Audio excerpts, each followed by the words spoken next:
ranging from a deadly disease outbreak to questions over a veteran leader's health.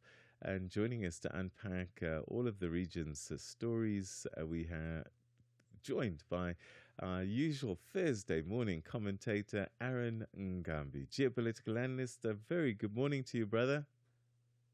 Morning, Peter, and how are you doing? Yeah, we soldier on indeed. So let's turn now to some stories which are quite fascinating. But I think the one that's grabbed my attention straight away I is can tell that which one. of Cameroon's 93-year-old president, Paul Biya. We're hearing that family members have been called to Switzerland. What do you make of this? Is this a sign, a health scare? What's the speculation? Yeah, I could tell that that is definitely a story of interest to you, Peter, because we've covered this many, many times about the health of the Cameroonian president. You know, he disappeared before the elections last year, then reappeared in public just during the actual campaigns for a short period, and then he won the elections.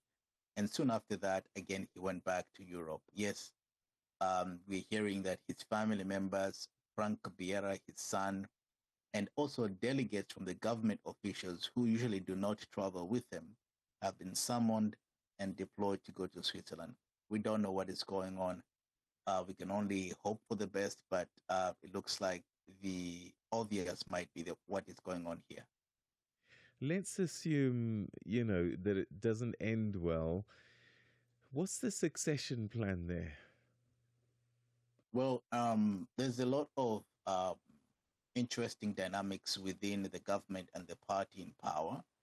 Of course, there's the constitutional establishment. I think the vice president would assume power for a transition period. But there are people who have pretty much held this president hostage and wanted him to be in the seat of power for as long as they can because, of course, they profit from this enterprise. But also there are people that have criticized the president and tried to break away. You remember his number one rival was his immediate past minister, cabinet minister. So you see that there's going to be a fragmentation. Obviously, there will be infights, and who knows what happens next. But I think constitutionally there will be some sort of power share, power succession, until we see what happens to the country. DRC, we know that they're struggling with an Ebola outbreak that's killed more than 500 people now. We're seeing, though, health workers on the front line threatening to strike over pay and working conditions. Tell us more about that.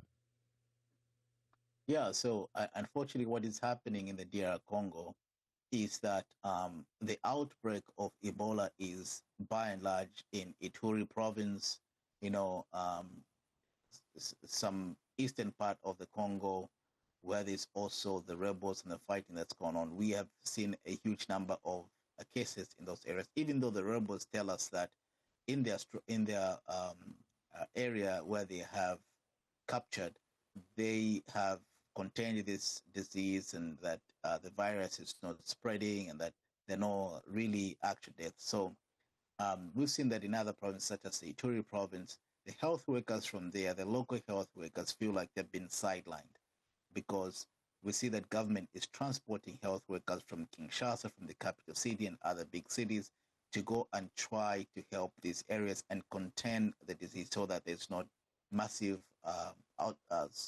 spreading of the disease and the number of deaths does not increase. But because of that, the local health care workers feel kind of sidelined, and also they've complained about the working conditions and the pay itself. So these are the dynamics at play, and these are the complaints that we're hearing on the ground.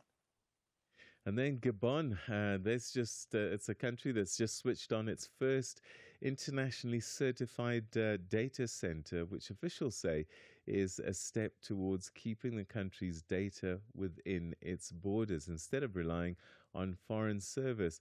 Why does something as unglamorous as data centers matter for the country's independence? And dare I say, a number of other countries are probably facing the same question.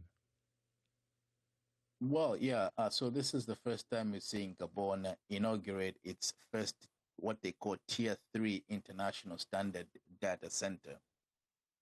And the idea here is that with this data center, the government and Gabon itself will completely take over the security of the data by hosting it and enabling Gabon to actually store or save sensitive data that belongs to government and businesses within its borders rather than relying on foreign digital infrastructure. So rather than having multilateral corporations or international corporations and countries in tech from maybe Europe or from the United States to actually secure this data for the government and that for them, they feel like this is more of some sort of independence, I guess, where they're able to store the data and be able to secure it and have it within their own borders. That's why they think this is very significant. So Angola is being pitched by a Bahrain-based marine tourism company as a potential hub for yachts and floating hotels built around a coastline of some 1,600 kilometers.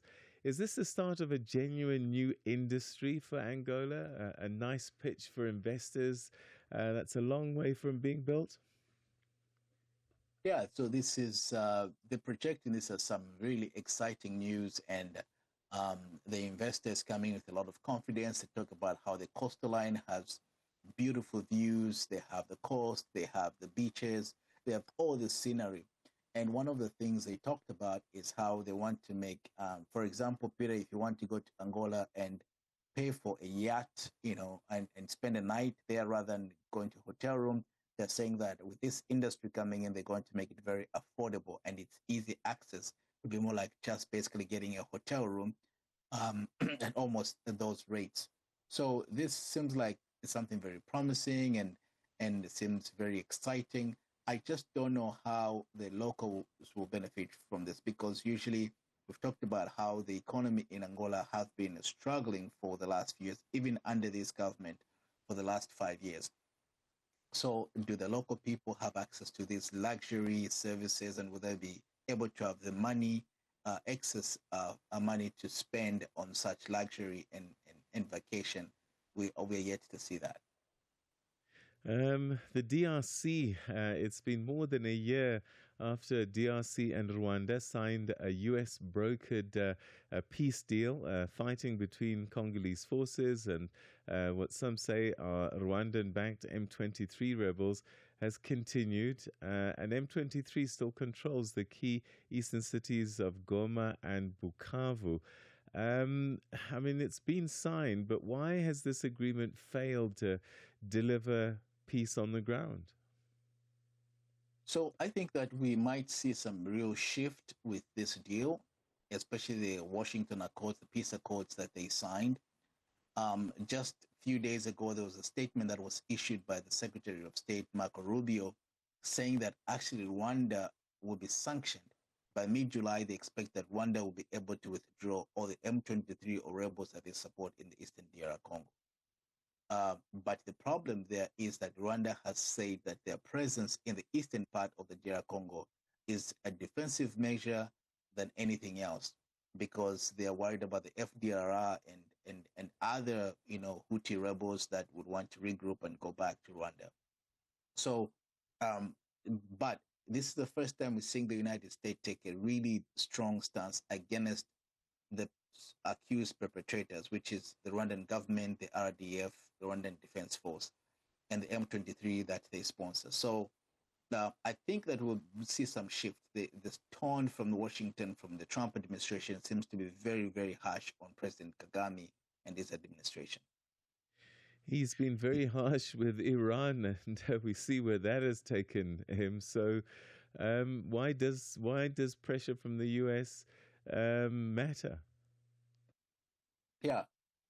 In this context, yeah, I mean, Trump is impulsive. He's emotional, and you don't know what he'll say tomorrow. He said a lot of bad things about the Iranians while he's negotiating with them, even at the NATO summit just yesterday. But why the pressure matters on Rwanda is that he wants to sanction, looks like the State Department wants to sanction the top leadership in the government in Rwanda. They want to put sanctions on them. They want to force them. Remember, not long ago, the M23 had to withdraw from some of the occupied territories or the areas that they had taken over because there was pressure on Rwanda, and Rwanda actually exerted pressure on the M23. So they withdrew, but they're still within the eastern part of the DR Congo. If that pressure continues, it depends on what strategy that the Kagame administration employs. But other than that, it seems like there might be a little bit of withdrawal and look like there might be a breather and some sort of peace come to the eastern part of DR Congo. In other words, I'm saying that it seems like Trump has actually hit the nail on its head. Remember, the accusation is that the Rwandan Defense Force and the Rwandan government is behind the M23. So if that is the case and it puts pressure on that, then there might be some problems with M23 holding the territories. We wait with bated breath and see what happens there. Aaron, Absolutely. Always great talking to you, my brother. Take care. Have a great weekend and a great week ahead. Thank you, Peter, and happy Friday Eve. Thank you so much. That's Aaron Nga'mbi, a geopolitical analyst making sense of the Central Africa region for us every Thursday. It's 6:30 and it's time for your news and headlines. Good morning, Jwalane Tula Mwepe. SABC News. Headlines. The African Perspective.